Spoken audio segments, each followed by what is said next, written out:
Hello, Bloke here, and this is going to be covering the next of my picks for 26, which is going to be Empiric. So, share my screen. This is going to be covering.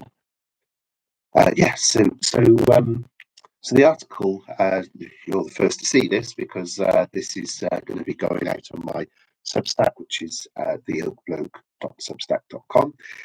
So this is going to cover both Unite and Empiric, and the reason is that they are merging. So, the article is PBSA Unite or PBSA Trite, which is to sort of suggest, is PBSA, which is purpose-built student accommodation, is it worth investing in, or should we avoid it with a budge poll? Now, there are some people that have said that there are concerns with that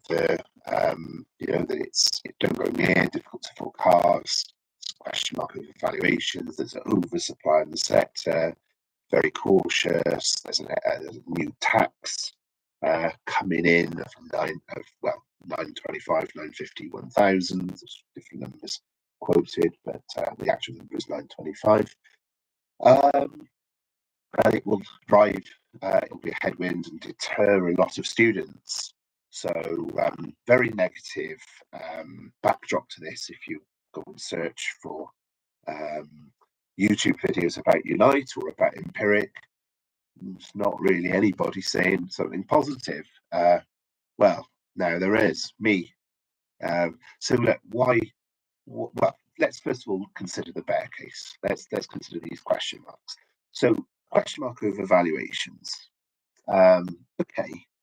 Well, there's a couple of things I'd say here. First of all, there's been a lot of disposals. So I'm going to talk about Unite, then I'll talk about Empiric, and then I'll talk a bit more about both together. So just thinking about Unite have disposed of £380 million of properties over the last 2 years. So there are plenty of reference points as to what valuations are, because when you sell something, that is a valuation point, surely. Now, not only that, but the stuff that you've got in your portfolio, you value that twice a year. That's the valuation point. So, so there haven't been any losses. So this question mark, I don't know where this question mark's coming from, because if you're selling property at book value, what's the question? Why would you, £380 million worth of property, why would you have a question mark over that? That's a very representative sample. I mean, 380 on a portfolio worth about 5 billion. It's 4% of all your properties, 75,000 beds.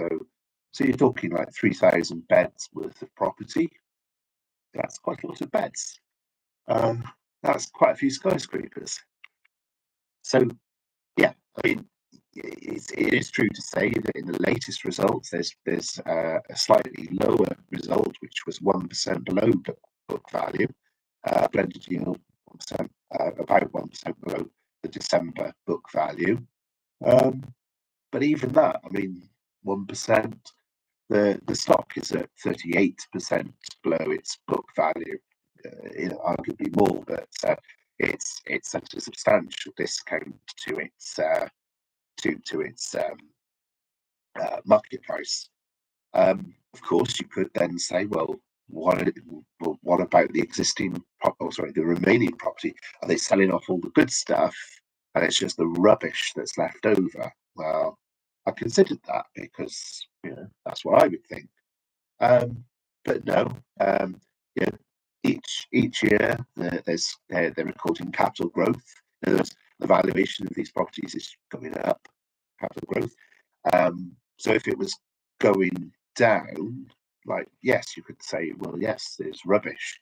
But if it's going up, well, that suggests that it's the opposite.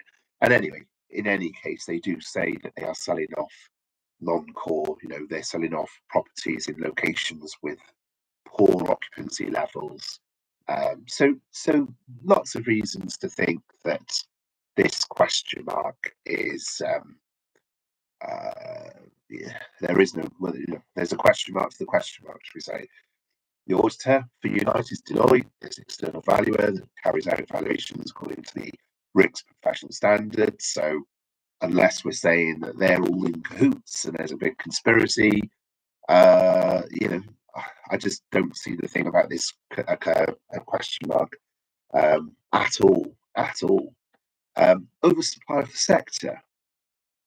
So again, like I've written about PBSA in relation to the 2025 2025 25 for 25 idea, Watkins Jones. So I know a thing or two about PBSA. Yeah, and I know that the amount of supply, because Watkins Jones is one of those suppliers. And I was aware of Unite as another supplier, so I've always sort of thought, oh, they're the competition. So yeah, but I do know that supply has not been increasing. I mean, yes, there is some supply. As you can see here, it's about 10,000 beds per year, maybe about 12,000. But far lower than the sort of 35, 30,000, 25,000 of 5 to 10 years ago.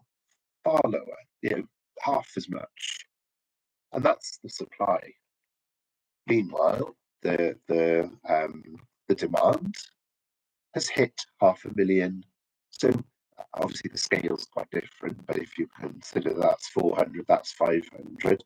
So it's grown from 470, 480 to 500. So there's no let up in demand, none whatsoever.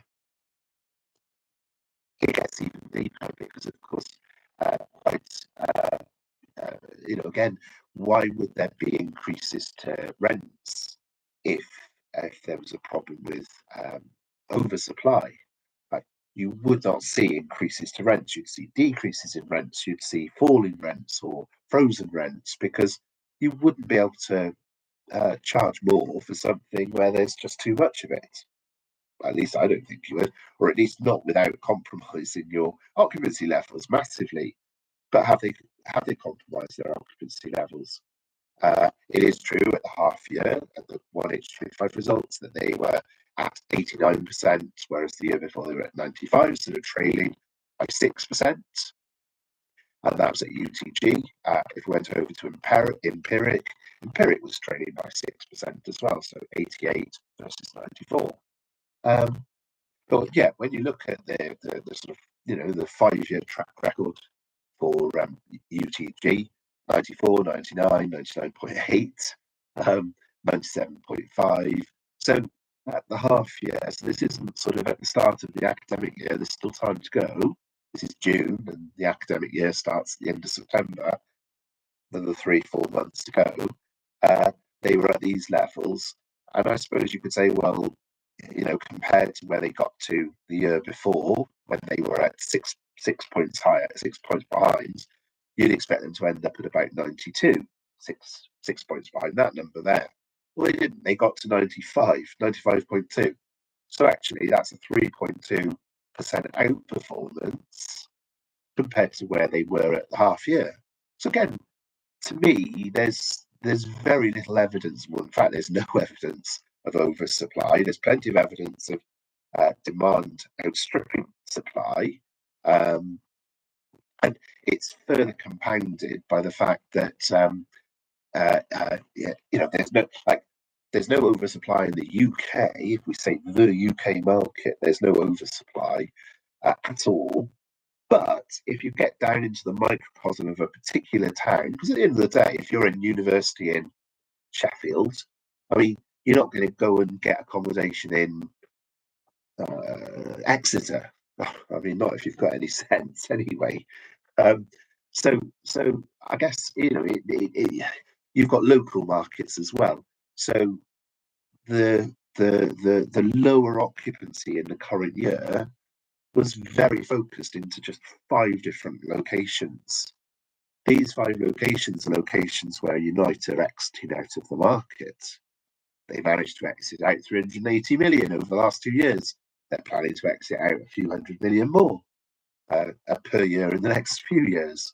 So this very localized problem of particular universities, Sheffield, Nottingham, Leicester, Glasgow, Edinburgh a little bit, but these ones particularly, other people have been building PBSA, number one.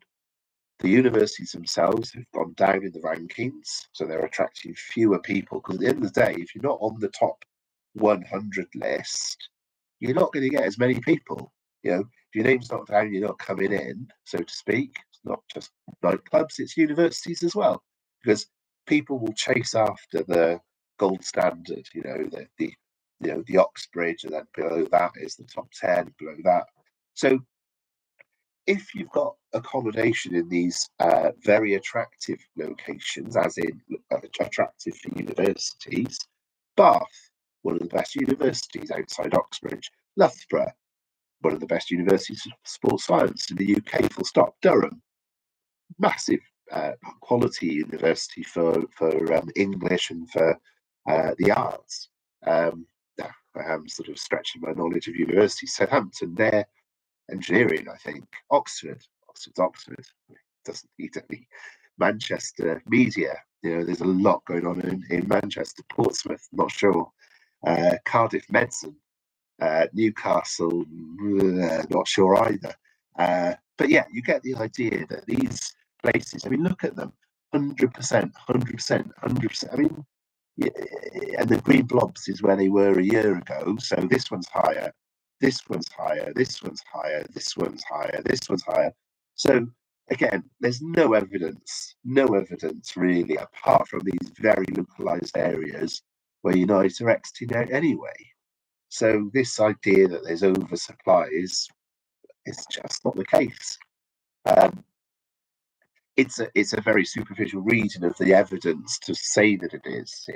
You can take in one phrase in an RNS out of context, you kind of get to that conclusion. But if you actually look at the evidence, you kind of go, actually, no, it's not the case at all. It would also be true to say that like this is UCAS. These guys they know how many students there are, and unless, I sort of half jokingly say, unless the students are sort of jumping into bed with each other and they don't need the beds, like more students is more beds, simple as that. So yeah, this idea of like oversupply and so on, not buying it, absolutely not buying it. Okay, anyway, I think we've probably put that whole question to bed. No pun intended. So yeah, this thing about I'd be very cautious and this tax, well, it's not a tax, it's a levy. A couple of things to say. It may or may not happen, it's a consultation, number one. It's not a tax, it's a levy. So there's no tax on any student. It's not the case that they will, here's a tax bill from Rachel Reeves. No.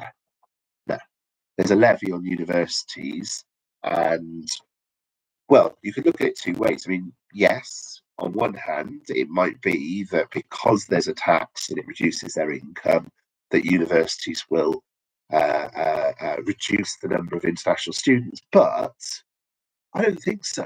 Like, you've got to realise how much more profitable an international student is versus a British student.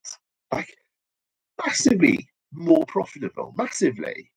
Is 900 quid going to stop the universities from going after international students? I really don't think so. If anything, they'll sort of say, right, we've got to redouble our efforts and get even more international students, because we still want to make the same profits. We've got to get more of them in order to kind of make the numbers work, to get our profit levels to where we want them to be, to pay for our university. That means that new numbers of students could go up, not down. I honestly do think that just, like, I know classic law and demand, laws of supply and demand is as you move the supply curve up, the demand, the increases price, and increased price, demand decreases. But I just don't think that that will be the case here. I think that the universities will respond to it by scaling what they're doing in order to maintain their profit levels. That will increase the demand for PBSA. So anyway, that's the second thing. Third thing, the first 220 are excluded anyway. So if you've got a really small university, you're not affected by this. If you've got a not so small university, you've got 500 students, 500 international students of all yours, however many students. Well, you're only paying the levy on the number above the 220. So if you've got 500, you're paying for 280. 280 is about 500 quid per international student. So it's half the number that's being, kind of given as the reason why it's all going to go horribly wrong, and that PBSA is doomed because all of the international students will be driven away. I don't think that's the case at all, because I think 500 quid on a 30,000 course, I mean, you're talking like 1.6%. Is that going to drive people away? 1.6%? Don't think so. I really don't think so. There's more. The money that gets raised by this levy will be used to subsidise domestic students, to give maintenance grants to disadvantaged students. What will that do to the demand for PBSA? Exactly. So it also only applies to England, so Scottish, Welsh, Northern Ireland universities are unaffected as well. It's a flat fee, so if it's a cheap course for the international student, it's the same £925 versus if it's a 30 grand a year course for an MBA programme, it's the same £925. So what will that do? On a 30 grand course, it's a small percentage, it's less than 3%. If it's half of the students are in that 220 exclusion, it's less than 1.5%. Obviously, on a 7 grand course, 925 is 15%. So that's going to have more of an impact. It'll mean cheap courses don't get sold so often to international students. Well, why are international students coming to Britain all that way to do a cheap course? Why would they do that? They would do that because they want to, I mean, I suppose the argument could be that they're doing that not to do the course, but because they want to get a visa and they want to get residency or whatever. I don't know if that's the case, or I don't really care. But I suppose what the levy does is it does sort of sift out the ones that are coming because it's going to further their career versus those that are coming not for the course, but for other reasons. So there's quite a few areas here where I just think that it's and this I suppose the final thing to say is the idea of high quality universities, low quality universities, and the low quality ones kind of dwindle away and numbers reduce, and ultimately they get taken over by another institution. So the law of the jungle, as I call it in this article, that you'll have successful universities grow and failing universities fail. It's as simple as that. And I call it the circle of life, but I don't think that's necessarily a bad thing, personally. I mean, you don't get quality education experience by being all by being all politically correct and like, oh, no one's a loser, we're all winners here. No. Like, life isn't like that. If you study hard and you've got a good education, you'll get further in life. If you go and do a sort of rubbish degree that has low quality, that is from an institution that has no respect, where you come out of it no better off than if you'd just gone out into the world to work for 3 years or 4 years, like, it doesn't do you any favours in the long run, because you're not going to further your career, you're not going to earn any more necessarily, because you haven't learned anything. It's poor quality. So killing off the poor quality is a win-win-win. Win for the student, a win for the country, a win for the university. So it's a good thing, in my opinion. It's a good thing that poor quality universities are getting smashed. and good quality universities are expanding and growing and succeeding. That's how it should be. The law of the jungle is the law for the reason that it's survival of the fittest, and survival of the fittest is survival of the best adapted to the circumstances. That to my mind is how it should be. So yeah, for all those reasons, I think this concept that it's going to drive everyone away and all the rest of it, there's oversupply and so on. It's just I don't agree with any of that. Really don't agree with any of that. Okay, anyway, moving on to UTG Unite PLC. So this is a real estate investment trust. So what that means for you, potential investment, by the way, none of this is investment advice, usual drill. You make your own investment decisions. So, they pay a good dividend. They don't get taxed because that's how it works with real estate investment trusts. Is that they're sort of essentially tax-free vehicles. They do have to pay out dividends, so that's kind of part of the deal, but that's good for an investor. The history, and there's the dividends there for the last 5 years. It's about, at today's share price, about a 7.5% yield. If you bought it 5 years ago, that was Empiric. So if you bought it, that's 10 years ago. If you bought it 5 years ago, you might have paid, well, more than it is today. So you can sort of see it's not quite at COVID, panic levels, but it's not far away. It's what, I suppose right at the height of COVID, it dipped to 70p, and it's at 74p. So you're 4p above COVID panic, which to me seems ridiculous. Now, we'll talk more about that. And same sort of thing with UTG. And I probably need to explain the Empiric angle. So Empiric is merging with UTG. UTG are buying Empiric. So we'll just quickly look at Unite as well. So there we go. Look, off a cliff 5 years ago. COVID. I think COVID actually went lower, but we'll see now. It's something sort of similar sort of story, really, where it's gone very, very, very, very down. Oh no, actually, look. Oh, let's go over 10 years because where's COVID? There's COVID. It's lower than COVID. Like what? When we were in lockdown, when we didn't know whether the virus was just going to kill off 10% of the human race, or we were all going to be like coughing on ICU machines if we were lucky. What? And it's cheaper than that. That's just baffled me. I don't know why that would be.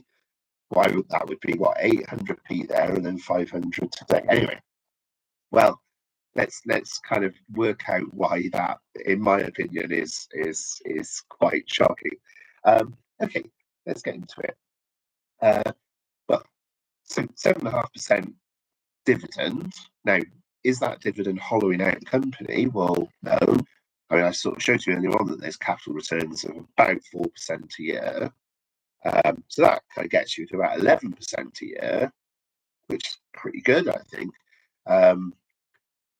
Shareholders' equity over the 5 years has grown from £7.26 per share, so that's the NAV, 5 years ago, to £9.98 a share today. So that's £2.71 that it's grown by. So that's that £2.71 there, and that's the per share shareholders' equity. And you can see there the assets have grown from £9 to £12. Liabilities have, so the debt and borrowing has grown from £3.06 a share to £3.17 a share. So they've added over £3 of property without really adding any debt. Yeah, and that's kind of like the big story here around the growth. Obviously, this is all the pounds million numbers. This is the per share numbers, and these are the DPSs, the dividends. So in other words, this has delivered £4.25 for a share you can buy for £5.15. Amazing. I think that's amazing, because that's not far. It's not quite 20% a year, but it's not that far away. I'm sorry, if you can reliably get something that's going to give you 20% a year, and this is kind of like, relatively low risk, because at the end of the day, like, people need somewhere to live. Students are going to go to university. Like, is AI going to just mean that we're all unemployed and nobody goes to university because we don't need to? We just have these lives of leisure? Nah, rubbish. Absolute rubbish. Like, that's another sort of article and commentator thing that like, oh, AI is going to disrupt everything. Well, it will disrupt things, but it'll also not disrupt things, because the rules of the jungle are that, I just, I'm very skeptical that we'll actually sort of end up in these lives of leisure. The Luddites were worried about this 2 centuries ago, and like, look at us now, we're busier than ever. Like, the Luddites, like, oh, smashing machinery, because if they have machines, then we will all be unemployed. We won't have any work anymore. Well, we have different work. We don't push things in the field anymore. Most of us don't. I don't think anybody does, really. It's all done by machine now. But like, yeah, okay, we're not sort of pushing a plough through a field or picking strawberries in a field, backbreaking work. But we're still working just as much as we did back then when the Luddites were smashing up the machinery. So yeah, I think people worrying about AI taking all the jobs are just really misinformed as to how the economy actually works, where uh, the economy will reinvent new jobs. It has in my lifetime. Like, as a child, there was no social media jobs. Now there's a whole cadre of them. Anyway, let's get back to this. Okay, so yeah, I suppose I'm covering these things verbally. Um, if we look at the P&L over the 5 years, so again, we see it's delivered £3.30 net profits over since 2021. What I've done here, by the way, so is these numbers here that I'm adding up. That's the number from 1H25. I'm doubling it to get the annualized. So that's AN -D is annualized numbers. You can see here that the operating profits are sort of 60-ish, 70% net profit percentage. It's 13, 14, 17, 14. So 64% over the 5 years. And that averages about 12.5% a year net profit. And that's a mixture of the joint venture profits, that's a mixture of the rental profits. It's also the fair value gains on the property portfolio that they've got increased in price. So it's kind of like a combination of wins in this portfolio. The rental profits have been growing, fair value property profits have been growing. So when you combine all of those together, you get to about 12.8%. But what was interesting for me was the EPRA. You've got to sort of know your way around the EPRA numbers, I guess, but all the EPRA stats. But one of the EPRA stats is like, well, this is how much rentals you actually did. So over the 4 years, now they don't do these at interim reports; they just put them in the annual reports. But over the 4 years, 2021 to 2024, pretty much £1 billion of rentals, but your potential rentals over that time were 1.11 billion. So you missed out on 120 million. 100 million was basically discounting. So this is where you've priced your rental below the market price. So that might be that you've sort of given somebody a discount or a period of free rental, first month for free, that kind of thing. So there's actually, that's quite a lot, because that's about 10% that's being given away. In other words, if they didn't give the 10% away, I'm just kind of going back to this concept up here, like, when you've got 100% occupancy, you don't need to be giving away 10%, do you? Right? Obviously, if it's down here and you've got these 60, 70%, yes, I can understand the 10% discount then. But yeah, if they are disposing of those 70% occupancy places and we're left with the 100% places, those 9% places, there's what I'm trying to say is that there's a potential for a really significant upside, because if you had another 120 million over, that's 30 million a year. And if we say, like, there's all the profits, another 30 million a year would translate. So you can see it here where another 30 million a year. I mean, that's another 10% on the profits. So, if we say 300, 400, that is a nice chunk of change to add in, doing nothing other than just charging people normal whack for their rental agreement, nothing more. And obviously getting the occupancy down. But when people were sort of saying, there's a problem with oversupply, well, I mean, 23 million is not great, but obviously most of that was during COVID. Like over the last 3 years, the problem, inverted commas, is like 10 million, 3 million a year. For a company that's making 300 million profit, it's 1%. Like, is it that big a deal? Not really. The numbers don't show that. Don't show that at all. I understand that number there is a bit higher because of COVID and lockdowns. Anyway, moving now to Empiric. So this is the second company that is in the merger. The article I sort of say related parties. So the related parties, Empiric, they're gonna the CMA, the Competition and Mergers Authority, Competition Markets Authority, even almost rename them, have said, yeah, we're happy clearing it. The deal is that Empiric shareholders get 0.085 United shares, and it was going to be 32p. They've reduced it to 30.725 pence per share. In here it talks about I think it talks down here about the reduction in bookings of Chinese students, but so what? It's the numbers will go up and down. The Chinese at the moment have reduced the numbers of people going to Japan because they've fallen out with the Japanese because the Japanese said something about Taiwan. I mean, you can't live your life around just like these small things. At the end of the day, just look at the numbers. And the numbers are pretty sound as far as they go. Let's see if I had a drink. I don't. Okay. Anyway, yeah. So that's 4.5% rental growth. They got 89, which is lower than 95, but because this ESP is about 10% the size of UTG, so the overall 95.2 would move to 94. So I think again, I would sort of say, well, 1%. So what? It's 1%. Not worth getting too fussed about.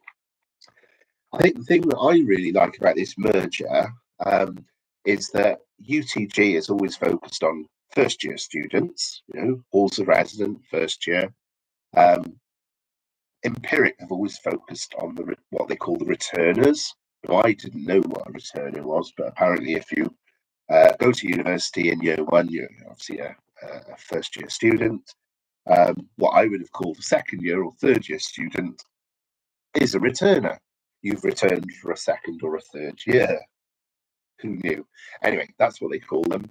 And I suppose, I can sort of relate to this, that first year, hall of residence, second year, get a house with a load of mates or whatever. So I get that this is sort of, this is the way that a lot of the time it happens. So what Empiric do is they've got these pods. So, it's a smaller property, and within the property they have sort of like little sub pods of like six rooms or whatever. So if you've got like, 4 mates or 6 mates or 8 mates, you like a lower number versus kind of a student halls of residence where you'll typically have like 20 or 30 on a floor, and you'll have 10 floors or however many floors.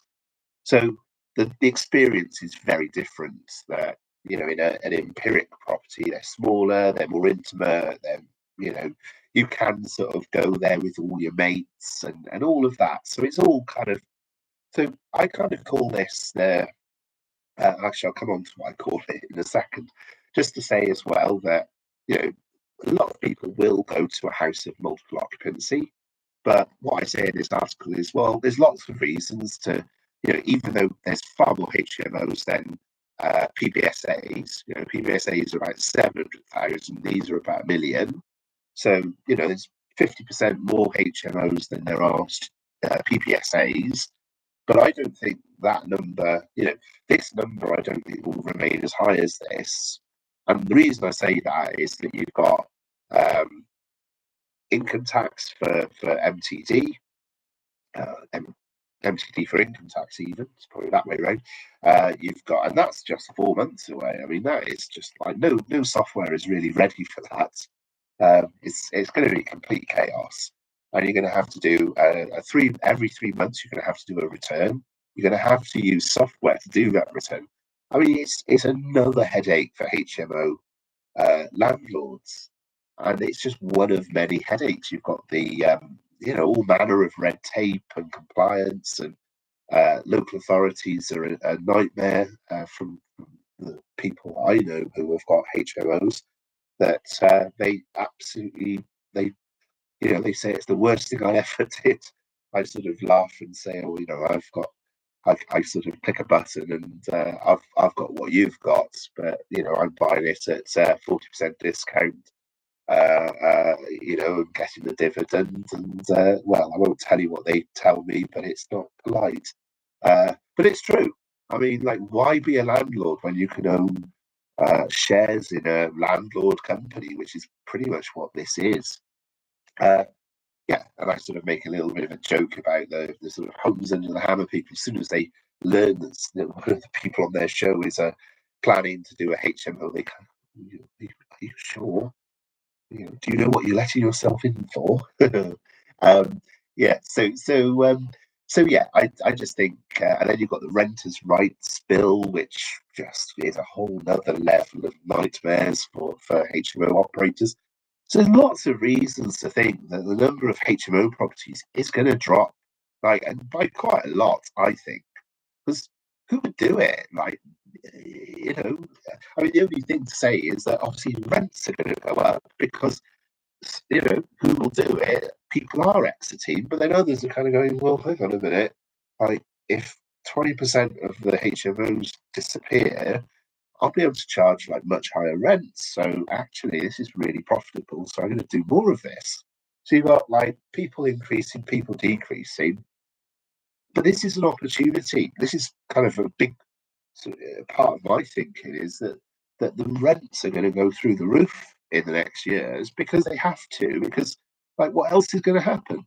The supply is not there. It's a complete fallacy to say that there's all this supply coming on stream. It's not.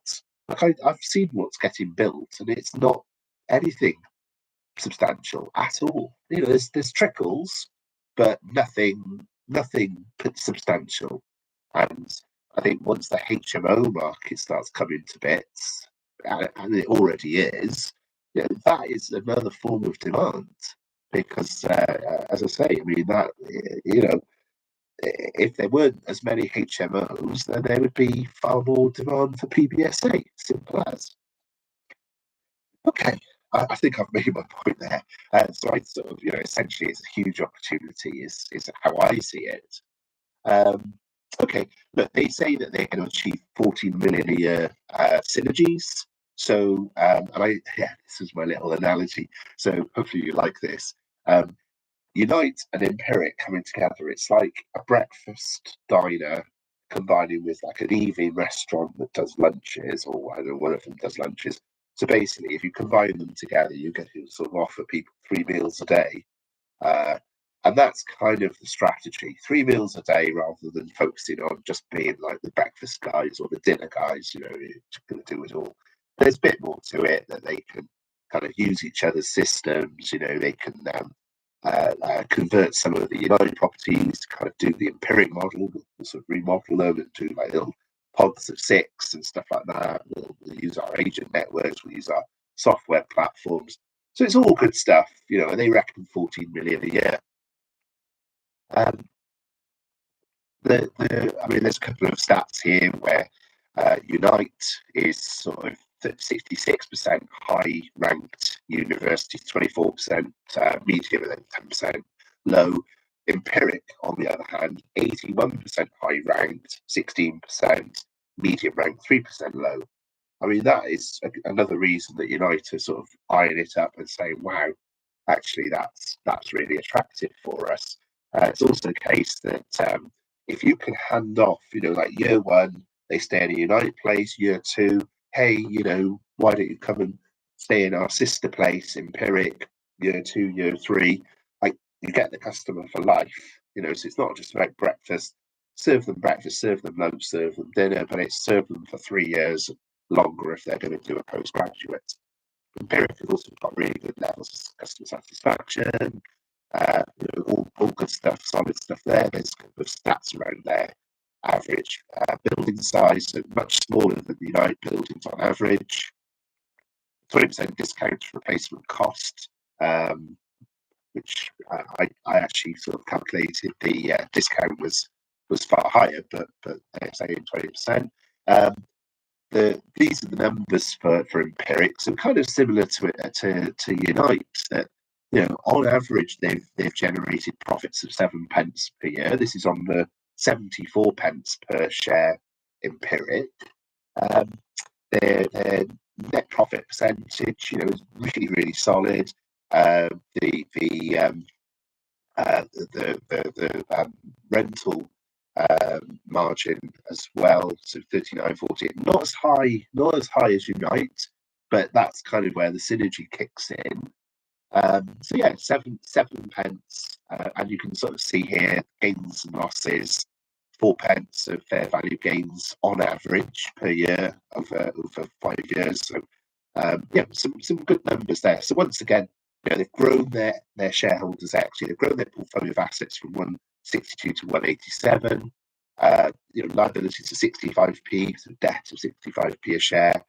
So £1.31 for a share that you could buy for 74p. So this is kind of why I'm questioning that 20% discount on replacement cost, because I suppose it's because Unite's discounted as well. So it's, but yeah, essentially, you're buying this stuff at just pretty much half price. So again, the shareholders' equity from 2020 through to 2025 started in 2021 was £1.05. It grew to first half of 2025 to £1.31. So it's grown 26p, 25.9p. Dividends 14.4p. So it's generated, in terms of shareholders' equity and in terms of dividends, which obviously comes off the shareholders' equity, 40.3p. And that was on this, that you can buy for 74p. So once again, it's like, well, it's not quite 20%, is it? It's lower, but it's still decent. It's still I think 8p a year, 8p a year on a 74p is still 11%. So actually, Unite is in terms of pence per year, it's been the stronger contender. But I think that's because United have done more around sort of optimizing their costs and their systems. So that's kind of the synergy that I sort of see coming to Empiric. So anyway, inevitably the question though is, well, which should you buy? I did quite a lot of maths to work this out. I mean, I won't bore you too much with it, but that's all my calculations there. But the gist of it is that if you buy, I concluded Empiric is the better one to buy. If you pay 74.1p, then what you'll get is post the cash return, so the 30.7p cash return, you're paying 43.4p for 0.085 of a share, worth £5.15, which is worth 43.8p. So you're getting 0.4p of a share more than you're paying for, and that's at today's bid and ask prices. Obviously, these numbers are going to change day by day because the relative share prices are changing day by day. But yeah, at the moment, and certainly for the last couple of days, because I've been watching this closely, as I've been writing this article, 0.4p gain on buying Empiric and then getting the Unite share, plus you get a chunk of cash back as well, so you've got to sort of weigh that up. Now, this is very similar to Pinewood Software, where exactly the same thing. They were going to get a chunk of cash back, and a lot of people at that point kind of like their blood turns cold. They're like, I don't want to tie up my money for a few months. Ooh. But like, if you do, like, and you've got a discount, that's like free money, and it's guaranteed. So I don't know. Personally, I kind of quite like the idea of taking that, getting that 31p of cash back, getting a 0.4p gain, but then on top of that, so it's not just the 0.4p. On top of that, you've then got a dividend coming to you at ESP, which is then another 0.9p. So that's actually 1.3p. So comparing them like for like, as far as I can tell, Unite shareholders are not going to get a dividend in the next couple of months, whereas Empiric will. So it's a 1.3p difference, which is 1.8%. Yesterday it was about 4.5% difference. It was a bigger difference. It still is a difference today, but the percentage has gone down at the time that I'm recording this. Market close at 3rd of December. So tomorrow it might be different again, but certainly today, this evening, Empiric is the better way to go. But ultimately, you'll own Unite shares, and the Empiric assets will become part of Unite. So you'll kind of like it's two ways to the same destination. What you'll end up with is a share worth £10.14 in terms of NAV per share. The share itself is 5.492 billion, so 5.492 million pounds. Now, what I've done in this next chart, this is to me, this was very, very interesting. If I combine both sets of accounts, so both sets of profit and loss, both sets of balance sheet, but crucially, I'm going to include that 14 million. Now, that 14 million didn't happen in 2021, didn't happen in 2022, etc. I'm not saying it did, but what I'm saying is, like, if this merger had happened 5 years ago and that synergy had been realised, what would the last 5 years of accounts look like? Okay, so all I'm trying to do is work out, like, what would the numbers look like? Would it be attractive so that in 5 years' time, if we've got the same sort of results or better, is this an attractive investment? That's my logic. So that 40 million in the synergies, like I say, that's not part of the statutory accounts. This is management accounts that we're doing here. But what we see is that the combined numbers, obviously that's a morass of numbers that I'm showing you there, but we see profits of about 400 million, 367 on average, 367 million on a 2.785 billion market cap. Okay, that's 13.2% return on equity. So that is pretty good. I'm pretty happy with that. Return on net assets, 6.7%. But then, this is the next thing, right? So if we look at, based upon the return here in this top section here, this first one up to this blue mark here, that we get 6.8, 7.7, etc. So that 6.7% is based upon the net asset value, the return on the net asset value. But because you're buying everything at sort of nearly 50% off the net asset value, on the market cap, this is where I'm getting this 13 to 17%, which is what you see here. Now, I would say this was kind of a bit of a peculiar year, 2023, because of his trusts and the whole inflation thing and the whole supply chain thing and disruption and blah-de-da. So that is kind of a bit of a black swan year, 5.6.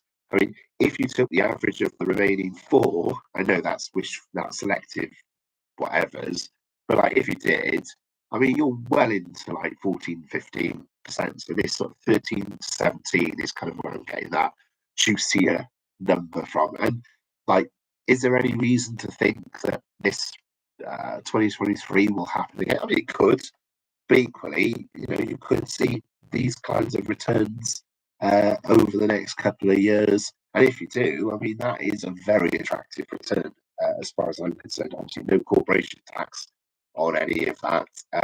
So yeah, look, to conclude, I mean, I'm slightly baffled that they are called risky assets because it's kind of essential service and great track record, very solid track record. The way the market is going, there's no let up in attracting international students. And look at what Jensen Huang said, the Nvidia guy. Like, he said, you Brits are far too pessimistic about how good you are. You've got world-class universities, you've got fantastic innovation. Like, you don't realize how good you are. We're delighted to be investing and basing ourselves in Britain because we see you as like a really good place to be based. And Nvidia have invested, and they're not the only ones. Google and lots of companies have based themselves in Britain. So, we're very good at putting ourselves down and very good at sort of being negative when I think education is one of the things we are very, very good at. We've got very good primary research and very good universities. I think accommodation that supports that, to me, doesn't feel like a risky investment. Obviously, you make your own investment decisions, and none of this is investment advice, but I think that this, as you can quite well imagine, it's going to be joining my picks for 26 because it's kind of, for my mind, a low risk, solid play that has got capital upside. I think it's got a solid dividend. It's very attractively priced, and I think when people realise that, that like HMO is in trouble, so PBSA is the beneficiary of that. When they realise that the merger is bringing through those synergies, when you see the solid results in terms of occupancy and so on, I just think that there will be a re-rate on this because it's happened before. I mean, it happened post-COVID. Like, oh, the world's ending. Go back, the world's ending, and then whoosh, we were not quite back to where we were before, but not far away. Here in 2021, 2022, reverted back to the sort of 2018, 2019. So this drop here and this drop here, I mean, this one's far more stark, isn't it? I mean, it baffles me that it's gone far lower than it did during COVID. Obviously, I can't go back further than 10 years, but I mean, it's right the way back below where they were at in 2015 when, I don't know if we can get back into the financials from 2015, but I would venture to say that it was not anywhere as close as profitable as it is today. So anyway, that's enough from me. I hope that's been useful. This will be published to my Substack in the next couple of days, but as I say, you're the lucky people that get to see it first here on YouTube. And look out for more videos. It's been a while since I've done one, and I'm on a new computer, so it's been a bit of a nightmare, to be fair, to get everything. You sort of you think, oh, just sort of swap it all out, it'll be fine, but it's never is fine. And the new computer's Windows 11, so that's just, I mean, I hate Windows 11. Bring back Windows 10. All is forgiven. Anyway, enough from me. Cheerio for now. Cheerio.